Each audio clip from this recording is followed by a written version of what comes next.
Have you ever run a bath and then forgotten about it, only to have your bathtub overflow and cause great damage to your bathroom? Well, those days are over, because for under $5 you can make this super simple device. You put it in your bathtub at the level you want the water to go to, and when the water gets to that level, the alarm will sound, giving you ample opportunity to turn off the water before an overflow takes place. This device is so simple to make, it really resembles more of an arts and crafts project than an electronics project, so no need to be intimidated. They're also a lot of fun to build as well. So I suggest you build one of these and give yourself a little peace of mind for the future. Okay, these are the items you're going to need to build this very inexpensive, simple bathtub level alarm. You're going to need a Piezo electric alarm or buzzer. These prices are based on companies like Aliexpress or Temu. It's going to run you about $1.19 for a really nice one. If you have a soldering iron and you're willing to put your own wires on them, you can get them for 15 cents a piece. It's ridiculous. You're going to need a 9-volt battery. You're going to need a clip for that 9-volt battery. If you don't have a clip, you could theoretically wrap the wires around the battery somehow mechanically, but it'd be nice to get the clip. They're really cheap too. They're like 5 for $1. You're going to either need a magnet or a suction cup. I actually think suction cup works really well. Either way, it's going to run you about $1. They're very inexpensive. The other items you're going to need are a couple of paper clips. You're going to need a toothpick, or if you have a bamboo skewer, that will work as well, a rubber band, and this is a piece of foam core material. This is like poster board material with the foam in the middle. We're going to be peeling the paper off of this, just making it foam. This is a super easy material to work with, so I recommend using it. If you don't have this, you can use thin plywood or even cardboard, but you may have to paint it or coat it so if it does get wet, it doesn't get destroyed. Once we peel the paper off of this, it's pretty waterproof. Here are the tools you're going to need to make the bathtub water level alarm. First off, you're going to need a hot glue gun. You're going to need an X-Acto knife. You might need a wire stripper. Alternatively, you could use the X-Acto knife to strip the wire because we're only making a few connections. You're going to need a pliers to bend a paper clip with and something to clip the paper clip short with, so like a wire clipper. This foam core has the paper still on both sides. I'm going to lay out my designs with the paper on and then I'll peel it off later. The first thing I'm going to do is trim this down to 2.5 inches. So I'm just going to mark this at 2.5. One side is already straight, so I don't have to worry about it.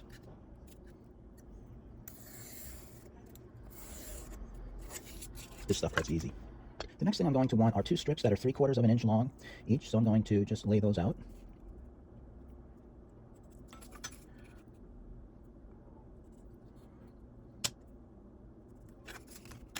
And I'm just going to cut these.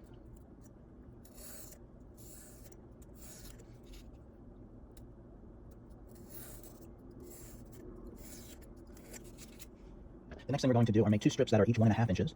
So let me do this. This is 3. This is 1.5.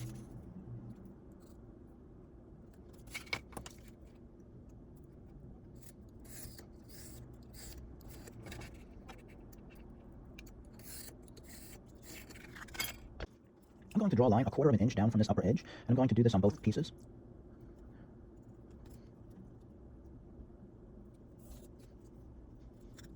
Just like that. I'm now going to measure over 1/2 inch from each side. Just put a little mark there.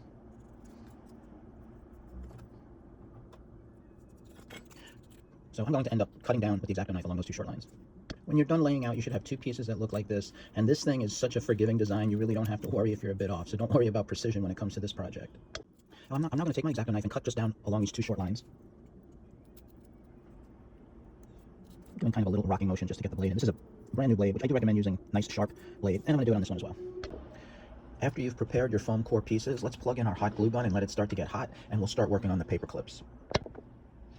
We're going to be forming these paper clips into an electric switch, so it's super important that the metal be exposed. I notice I have these smaller paper clips that actually have a plastic coating on them, so make sure there's no plastic coating on your paper clips. You can determine that by scraping the outside with an X-Acto knife, and obviously if it has a plastic covering on it, it'll come off. But we're going to bend these into a couple of pieces. We'll also maybe run either steel wool or very, very light grit sandpaper over it just to make sure we're going to get a good electrical connection. The first thing you're going to want to do is straighten the paper clip out as best you can using a pliers. It really doesn't have to be perfectly straight. You're going to find that this design is very forgiving and nothing is very critical. I'm going to lay this piece of paper clip across the width of my bottom piece of foam. I'm going to just mark it with a Sharpie so I can cut it. I just want to cut this to be basically the same length as the piece of foam. Okay, and I'm going to do that again. I'm going to make 2 pieces just like that. Okay, I have my two little pieces of paperclip wire cut to the width of my foam piece. Now what I'm going to do is do my best to just straighten out this other paperclip into a straight line. So I'll just see how it goes. Again, it doesn't have to be perfect. The next thing I'm going to do is create a small loop on the end of this piece of the paperclip, the long one. Now before I do it, I'm going to be making an electrical connection between the loop we create and these other pieces of paperclip. So to make sure there's no oxide or any dirt on it, I'm taking this very fine grit sandpaper, and I'm just going to, I think I'm going to run it down the whole length of all three of these pieces of paperclip. If you don't have a piece of sandpaper, maybe just a piece of steel wool or a piece of Scotch-Brite, any kind of pad you use for cleaning the dishes, just give this a quick once over, and that should be fine. Okay, what I want to do now is I want to create a small loop on the end of this wire. So I'm going to take my needle nose pliers and I'm just going to twist it. I want the hole in this loop to be big enough so that it will fit inside, or I can slide the other piece of paper clip through that hole. So that's the idea. So I'm starting to create that little loop. I'm going to, it's a little hard for the camera to focus on. I'm going to manipulate this loop a little off camera with my pliers until I get it just right, and then I'll show you what it should look like at the end. Okay, so this is what the little loop looks like when I'm finished with it. Again, it's not very critical how well or neat you do on this. The idea, though, is you want to just make sure that the loop isn't so tight that the other piece of paper clip can't fit through it. So you just want it to be able to go just like this. Okay, now we'll take the next step. Okay, we're going to glue this side piece down to the bottom like this. Just make sure before you glue it that the slits that we have previously cut are facing up. You don't want to glue those slits down. That's all you have to worry about. After you finish gluing the side pieces on, this is what it should look like. And again, the slits that we previously cut with the X-Acto knife are facing up. Okay, I'm going to just take another little piece from this foam sheet I have. I'm going to lay out about a 1/4 inch strip here, and I'm going to just cut that off, and we're going to kind of make two little like washers from it. So let me do that off camera. Okay, I cut a little 1/4 inch strip, and now I'm just going to cut two little 1/4 inch squares off of this. Okay, I have these two little cubes almost of foam. Again, just make sure you remove the paper from both sides of this. Okay. I'm now going to push one of the paper clips through the center of each one of these. Before I do it, I'm going to take a pencil and just kind of get a little starter hole going in each one of these. Again, this is super unprecise, or imprecise, I should say. So once I've got that little starter hole, I'm just going to shove this piece of paper clip through here. Doesn't have to go in that straight. That one didn't go in particularly straight. And I'm going to do it with this one as well. That one went in a little bit better. Let me just see if this one will be fine. Okay. All right. On to the next step. Again, this next step doesn't have to be particularly accurate, but just I might as well make this as good as I can. I'm going to just mark the center of the piece of paper clip right here. I just want to get an idea of about where the center is. It's about 0.8. Okay, again, not super important. The next thing we're going to do is we're going to slide the long piece of paper clip that we put the loop in over, and we're going to approximately center it on this piece. And now these little pieces right here, we're just going to hot glue them on either side of this, just so it can kind of keep it more or less centered. We want to keep a nice gap between the two of them. We don't want anything here to be tight or binding. So I'm going to just hot glue those in position, and I'm going to put the glue on the outside because I don't want anything interfering with the pivot action of these two pieces, right? So I don't want any hot glue getting in here. Plus I have to make an electrical connection. I don't want any hot glue near it. So again, put the hot glue on the outside of these little cubes. So for gluing the first cube, what I'm actually going to do is I'm going to slide it to the right of the center line, and I'll put the glue on the left side. I'll put some hot glue up here. Then when I slide the cube over, I'll know there's no glue that's going to interfere with the piece of metal here. So I'm just going to glue that. And then I'm going to put the other cube on this side. You can use a piece of the other paper clip that you cut to help you kind of spread that glue around that end. Okay? And when you're done, let me just remove some of that glue. When you're done, this is what it should look like. Let me put it up against this so it's a little easier to see. But when you're done, you're going to want to look, it should look like this, and it should be really free like this. At this point, you should have these pieces complete. You should have this piece of paper clip with the two pieces of foam on either side of your pivot. You should have another piece of paper clip sitting here. You have your top piece, and then these two have been glued together like that. At this point, let's switch over to the electronics. Before we really get started with the electronics, let's make sure everything's working. So grab your Piezo buzzer. Strip enough of the insulation off the end so you have a pretty decent amount of wire showing. I have probably more than 1/2 inch of wire showing. Now these devices, I believe, are polarity sensitive, and you have to touch them to the battery in the correct order. The black should be negative, the red should be positive. If you grab one of these 9-volt batteries, one side of the terminal is smooth, the other one kind of has this crown on it. The smooth side is positive, so that's going to be red. I'm going to just tap this. It should be pretty loud. And I just want to show you, if you reverse the wires, I don't think it works. Let me see. Nope, it does not work. So when we're connecting this in our circuit, we have to make sure red goes positive and black goes negative. The circuit we're making is just a simple switch, and the switch will be activated by the water level. When it hits the device we're making, that switch will close and it will make the alarm go on. So very quickly, I'm just going to draw the circuit. I will draw the switch like this in its open position. One end of the switch is going to go to the battery. So I'm going to show the battery as it's often shown in a real electronic circuit.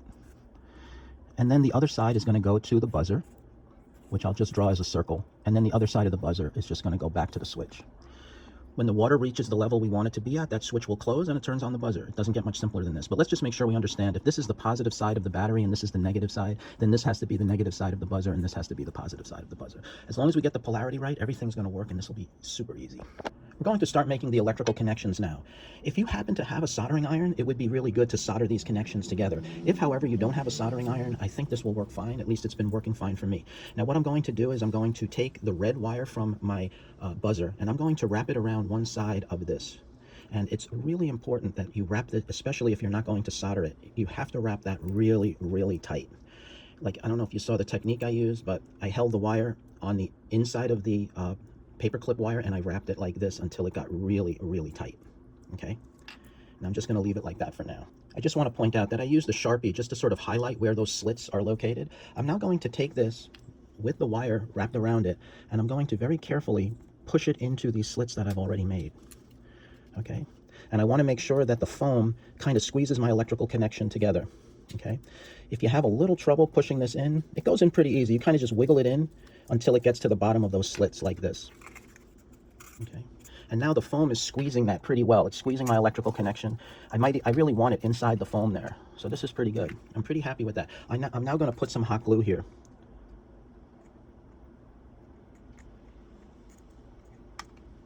And I'm going to put some on the inside as well. And I'm going to do it on this side.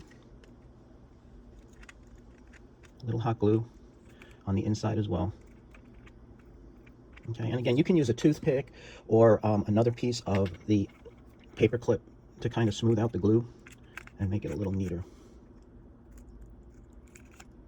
That looks good. So that's all there is to it. Remember, this is free to pivot. So right now we have the positive side of the buzzer going to one side of the switch. So you can see the red wire here goes to part of the switch. The other side of the switch has to go to the positive battery. So now we're going to take the red on the battery clip and we're going to wrap that around the other wire and we'll do the exact same method of shoving it in there. So now I'm taking the red wire from the battery clip and I'm wrapping it around the remaining wire I have for the paper clip. Again, I'm starting it off like this on the end. I'm going to wrap it as many times as I can get away with. At least I would say 3 or 4 times is good. Make sure it's really, really tight like that. Now, making sure this pivoting wire is down, we're going to push this in just like we did with the other wire. And again, let's try to, I was going to say, if you have a soldering iron and you can solder those connections, it would even be better. But this should work fine. Again, I just want to make sure this is now captured underneath, okay? And I just pushed the wire in, and again, the foam is squeezing on my electrical connection. So now again, I'm just going to use some hot glue.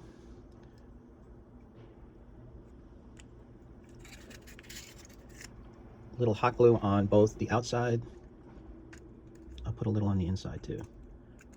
If you get the hot glue gun too close to this foam, it will melt it, so you have to be a little careful. Okay, and we'll just let that dry. Okay, so we've just made this connection. From the other side of the switch, we connected it to the positive of the battery. So you can see the red wire here is going to the battery clip. The only connection left to make is to attach the negative side of the buzzer to the negative side of the battery. And that's done simply by wrapping these two remaining wires to each other. So we just have to wrap these up together. If you have electrical tape, you could put some electrical tape on it. For right now, I'm just going to wrap them together and test the circuit, and then I might just hot glue it somewhere where it won't get into any trouble. So let's just do that. Okay, I just wrapped these two wires together really nicely, but they're still exposed, so I'm going to be a little careful when I do this, but I'm going to just give my circuit a quick test. So I am going to put my battery clip on my battery, and now, oops, I did not get that on there good. Okay, and now if we did this right, when I lift this wire up, it should touch this other wire, or I should say paper clip, and it should make the buzzer go. There we go.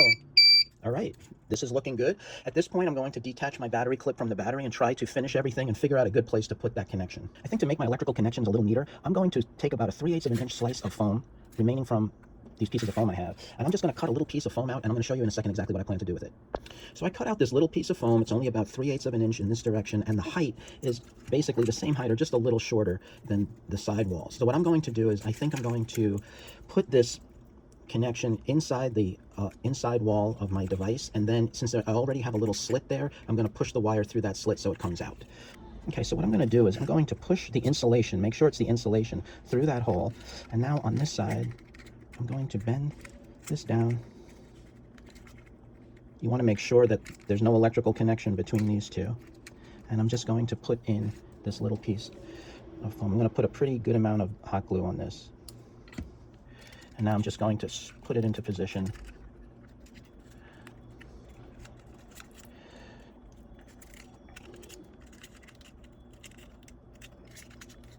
This isn't necessarily the most elegant solution.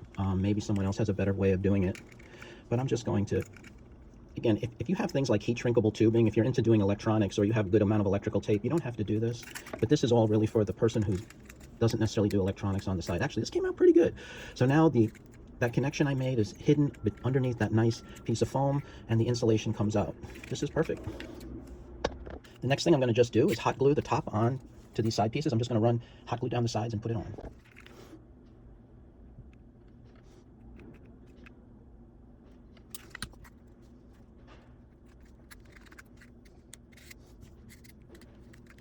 I'm going to be placing my battery right here on top of the device. So what I'm going to do is I'm going to push a piece of a bamboo skewer or a toothpick right around here so it sticks out a little on both ends, and then I can just use a simple rubber band to hold the battery in place.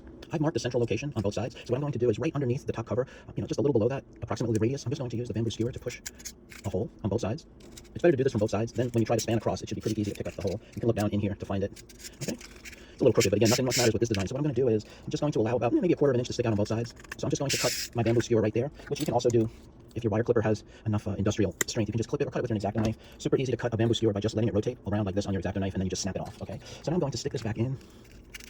Again, allow a little bit to stick out on both sides. Here we go. And I'm just going to put just a little bit of hot glue on each end. A little dot really is all you need. You can use the bamboo skewer to make the glue job a little bit neater, a little bit nicer.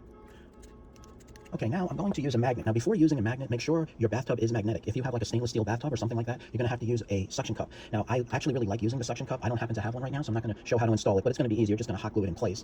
If you're looking for a suction cup, you can go to one of these 99-cent stores and buy a really cheap kid's toy that has some sort of dart with a suction cup on it. Or when you're ordering your parts, when you're ordering the buzzer and the 9-volt battery clip, if you also search for suction cups, you can probably find some sort of a pad or some sort of something they sell that has a suction cup on it that will work for you. But to mount the magnet, I'm going to flip this over now, make sure it's on the bottom. This magnet will stick to everything. And I'm going to basically place the magnet approximately up here near the top. And what I'm going to just do is trace out the square, and I'm going to cut it out with an X-Acto knife, and then I'm going to hot glue my magnet in place. Okay, I traced out my magnet square, and I'm going to cut it a little undersized because this foam is pretty compressible, so I'm just going to make sure I get a nice tight fit. I'm just going to cut this out.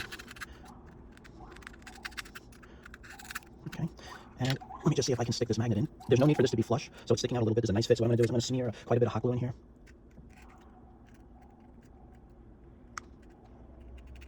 Put a pretty good amount of hot glue in there, and I'm just going to slide the magnet in. Put my finger on the inside too, don't get burnt with the hot glue, but you can push this in a certain amount until you're happy with it. Before I go into my bathroom, I'm going to put the battery on. I'm not going to put the clip on yet because I don't want to accidentally activate the buzzer. So I'm just going to put the rubber band around it like this, and now we can go into the bathroom. At this point, you want to go into your bathroom and place your device on your bathtub because you're going to have to bend this paper clip just in a certain angle. It's very easy to do. So I'm just going to place this on the side of my bathtub like that, and now I'm going to bend the wire in such a way that it's more or less horizontal. So we'll see how that goes. So here's your little alarm stuck to the side of the bathtub, and you basically want to just bend the wire so that it's more or less horizontal. It's not even that big a deal. We're almost finished. Okay, when you make that bend in the bathtub, give yourself some length down here, maybe an inch, and you notice there's also still like maybe an inch and a half over here. We're going to make one more bend in this. I'm going to just bend maybe a little bit of this end up just so I can glue a float onto it. So now, just to show you, I just made like a hook, and this is it. We're now going to cut a few pieces of foam and glue it right onto this. I cut out 4 3/4 inch by 3/4 inch squares and peeled the paper off of all their sides, and now I'm just going to stack them up and glue them together with hot glue. Go easy on the hot glue because we don't want much weight. This is our float. Okay, I glued the 4 pieces together into like a stack, and now I marked the center. I'm just going to push with one of the pieces of paper clip to get that going. And now I'm just going to take our alarm, and I'm simply going to glue it onto the end of this. So, oops, I'll grab a little hot glue from a hot glue gun. I'll put some on this. Maybe I'll put a little on this too. A little there. That should be more than enough. And we'll push this on. Make sure we'll orient it this way. You can even push it into the foam a little bit. Rub off the extra glue. And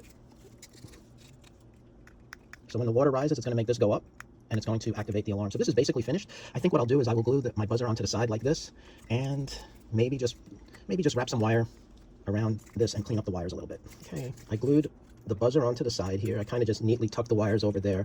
I oriented my battery so that the wires on the clip will be facing up. I originally had my battery the other way. I'm going to give it a preliminary test.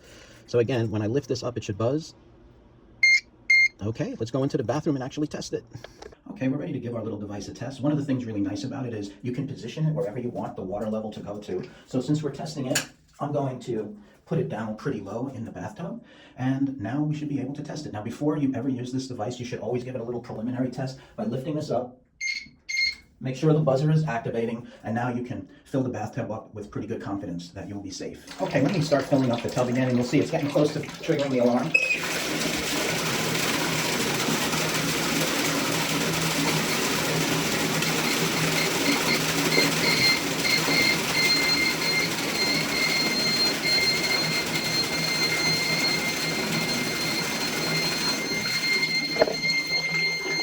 So anyway, there you have it. It works really well. I think what's kind of cool about it is as the water's filling up, it starts to the alarm gives you like a little tweaking because the connection isn't that good. So you're kind of getting an indication that it's getting close with a couple of chirps here and there. And then when it goes solid on, you know that it's getting close.